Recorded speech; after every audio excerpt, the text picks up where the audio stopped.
Hola a todos. Estoy sufriendo una persecución, por eso hoy voy a hacer este vídeo, el último de la serie de diagonalización, en el más absoluto anonimato. Mapa mental de diagonalización. Bien, empezamos con diagonalización de aplicaciones lineales. Lo primero que vimos fueron las aplicaciones.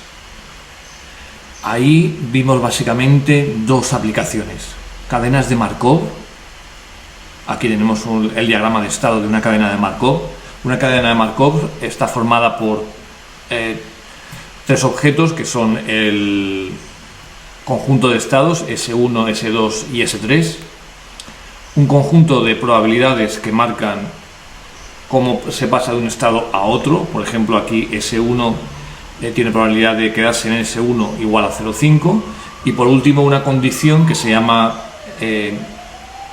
ausencia de memoria, que dice que la probabilidad de la transición solamente depende del estado en que estés.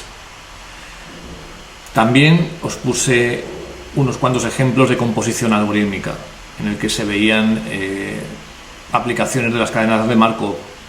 Las cadenas de Markov tienen que ver con la diagonalización porque gracias a la diagonalización se pueden calcular las potencias enésimas de la matriz de transición y hacer que n tienda a infinito y estudiar el estado estacionario, es decir, cómo se comporta el sistema cuando pasa mucho tiempo. Y también vimos análisis de componentes principales, que consiste en encontrar la base que mejor refleja un conjunto de datos. Esta parte no va a entrar en el examen, ¿de acuerdo? Según lo que se ha acordado últimamente. Bien, entonces lo siguiente es autovalores y autovectores. Empezamos con el problema del subespacio invariante. El subespacio invariante lo que hace es, bueno, si tienes un subespacio y le aplicas la aplicación lineal, se dice que es un subespacio invariante cuando la imagen de la aplicación lineal está en el espacio original. Recuerdo que todas las aplicaciones lineales que vamos a ver aquí en diagonalización son endomorfismos. Y todo esto, a su vez, el subespacio invariante tiene que ver con una pregunta más abstracta que hacíamos al principio del tema, que es ¿cuál es la base que me da la representación más sencilla de una aplicación lineal? Y habíamos visto que esa representación es sencillamente que un elemento de la base se aplique en el escalamiento de sí mismo, ¿no? Es que T de V, donde T es la aplicación lineal, sea igual a lambda por V. Eso es equivalente a hablar de los subespacios invariantes. Luego, cuando ponemos la condición de subespacio invariante y imponemos que m de t, la matriz de la aplicación lineal por v, sea igual a lambda v, sale esta ecuación que marco aquí, que es la ecuación que nos da lugar al polinomio característico. Ahí metimos una primera definición ya importante que dice multiplicidad algebraica, que es el número es la multiplicidad de las raíces del polinomio. Las raíces del polinomio se llaman autovalores, ¿de acuerdo? Los autovalores pueden ser simples o múltiples. Son simples cuando aparecen una única vez en el polinomio característico, que puede aparecer una o más veces, y cuando aparece más de una vez la raíz, entonces se dice que tiene multiplicidad el número que sea, ¿no? Entonces se calcula mt menos lambda i, se hace el núcleo y entonces hablamos de autovectores, ¿vale? Una base de la aplicación t menos lambda i es un autovector. Entonces los autovectores están asociados a un autovalor. Y ahora lo que hacemos es calcular la dimensión del ker de t menos lambda i. Si esa dimensión coincide con la multiplicidad algebraica, fantástico. La dimensión del Kerr de t menos lambda i se llama multiplicidad geométrica, y más adelante veremos que cuando la multiplicidad geométrica alcanza la multiplicidad algebraica, entonces la matriz es diagonalizable. Vale, continuamos. Esto típicamente de hallar el Kerr de t menos lambda i, pues lo hemos hecho en espacios vectoriales y en aplicaciones lineales todo el tiempo. Vale, aquí nos va a dar un sistema compatible indeterminado y hay que resolverlo y pasarlo a paramétricas y de ahí sacar la base. Bien, luego estuvimos viendo unas cuantas propiedades de los autovalores y los autovectores. Una bastante importante es que los autovectores distintos, que están asociados a distintos autovalores, son siempre linealmente independientes. Vale, eso luego va a ser importante en la diagonalización. Luego también vimos la relación entre A y su inversa. Vimos que si lambda es un autovalor de A, entonces lambda menos 1, el inverso multiplicativo, es un autovalor de A menos 1, siempre y cuando A sea no singular, tenga determinante distinto de 0.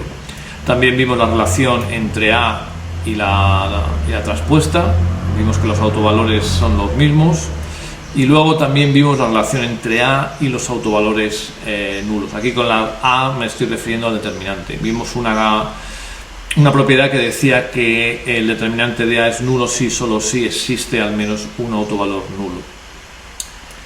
Bien, y por último hablamos de autovalores y matrices defectivas. Una matriz defectiva es una matriz en que la dimensión geométrica, es decir, la dimensión del Kerr de t menos lambda i, es menor que la multiplicidad algebraica. Es decir, una matriz es defectiva cuando la multiplicidad geométrica es estrictamente menor que la multiplicidad algebraica. Hay un resultado que nos dice que la multiplicidad geométrica es siempre menor o igual que la multiplicidad algebraica, nunca puede ser mayor. Bien, luego entonces nos metimos en el proceso de diagonalización, es decir, dado un endomorfismo, saber si la matriz admite una base en que la descripción sean todos los autovectores, es decir, que sea una matriz diagonal. ¿Vale? Dicho de otra manera, dado una matriz, determina las condiciones para que en una cierta base tenga forma diagonal, es decir, sean todos ceros salvo los elementos de la diagonal principal. Entonces, que ese es en el fondo es el problema 8.2.25. Empezaríamos por el polinomio característico, que sería A menos lambda i, aquí llamado A la matriz. Y entonces, en función de las raíces del polinomio característico, hay dos casos. Uno, no existen raíces. Recuerdo que estamos trabajando con dos tipos de cuerpos finitos y no finitos. Perdón, me he liado. Estamos trabajando con dos tipos de cuerpos. R, ¿vale?, que no es un cuerpo finito, y los ZPs, que sí es un cuerpo finito. Es posible que, bueno, estos dos cuerpos, R y los ZP, no son cerrados respecto a la existencia de raíces de polinomios. Puedes tener polinomios que tengan coeficientes en esos cuerpos, pero que sus raíces no pertenezcan a esos cuerpos. Por ejemplo, x cuadrado más 1 tiene raíces complejas, sin embargo es un polinomio con coeficientes reales, ¿no? Entonces, cuando no existen las raíces, directamente la matriz no es diagonalizable. Y aquí tenemos un ejemplo muy sencillo de una matriz de 2×2 en que el polinomio característico es lambda cuadrado más 1, que no tiene raíces en R. Vale, existen las raíces, entonces tenemos dos casos. Primero, raíces distintas, y segundo, raíces múltiples. Si las raíces son distintas, entonces existe una base de autovectores. ¿Por qué? Porque tenemos n autovectores distintos. Hemos visto que los autovectores distintos son linealmente independientes y entonces eso me hace que sea una base. Entonces, ¿cómo hallo la matriz del cambio de base y cómo voy hasta la diagonal? Bueno, primero, siempre que vamos a suponer que nos están dando la aplicación en la base canónica, y ahora lo que tendríamos que hacer es un cambio de base a la base de autovectores. Entonces vamos a suponer que tenemos BC base canónica y BA base de autovectores. Entonces, típicamente al resolver los autovectores, lo que te quedan son los autovectores en términos de la base canónica. Se pone en forma matricial, como está aquí donde marco, y ahora lo que habría que hacer es, dado un vector que tiene coordenadas alfa 1, alfa n y se multiplica por la base canónica, pues despejar la columna de la base canónica por la columna de la base de autovectores. Para eso habría que invertir esta matriz que está aquí, por eso aquí pone m-1. La invertimos y entonces ahora todo esto de aquí van a ser las coordenadas en la base de autovectores, y esa sería la fórmula del cambio de base. Vale, hablamos entonces de la matriz de paso. La matriz de paso, esta sería, bueno, antes de la matriz de paso, esta sería la forma diagonal en la base de autovectores, y la matriz de paso está formada por los autovectores puestos por columnas y cumplen esta ecuación, ¿vale?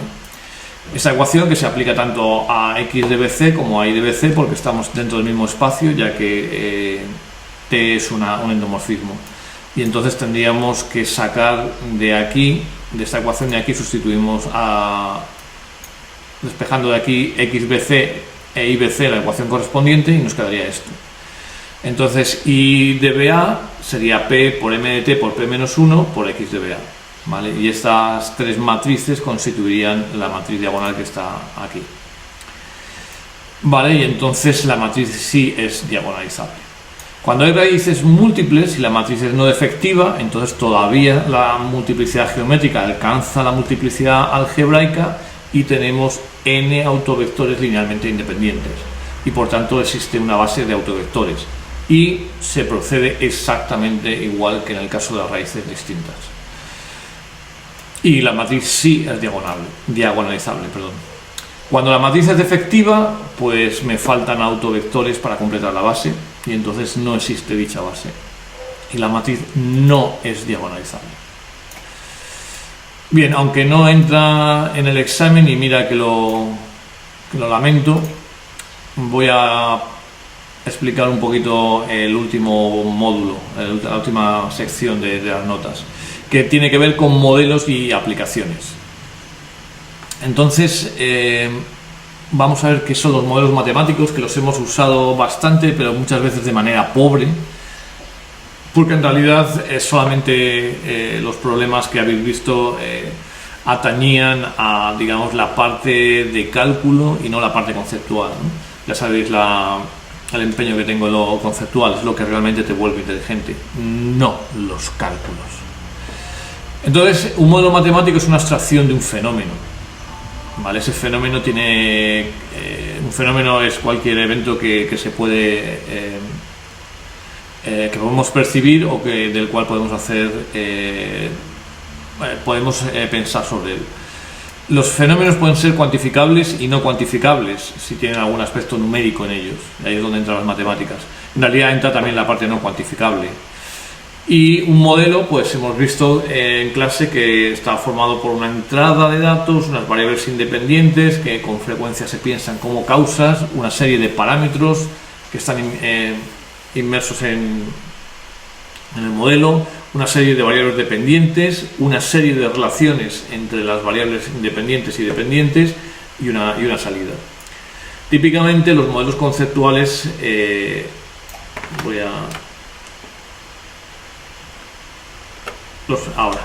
los modelos conceptuales siguen más o menos este esquema. Partimos de un problema del mundo real, se abstraen las propiedades relevantes para nuestro problema y eso da lugar a un problema matemático. A partir de ese problema matemático se hace una serie de hipótesis sobre el modelo, sobre el problema del mundo real, y eso da lugar a una serie de ecuaciones, ¿de acuerdo? Esto es donde digo que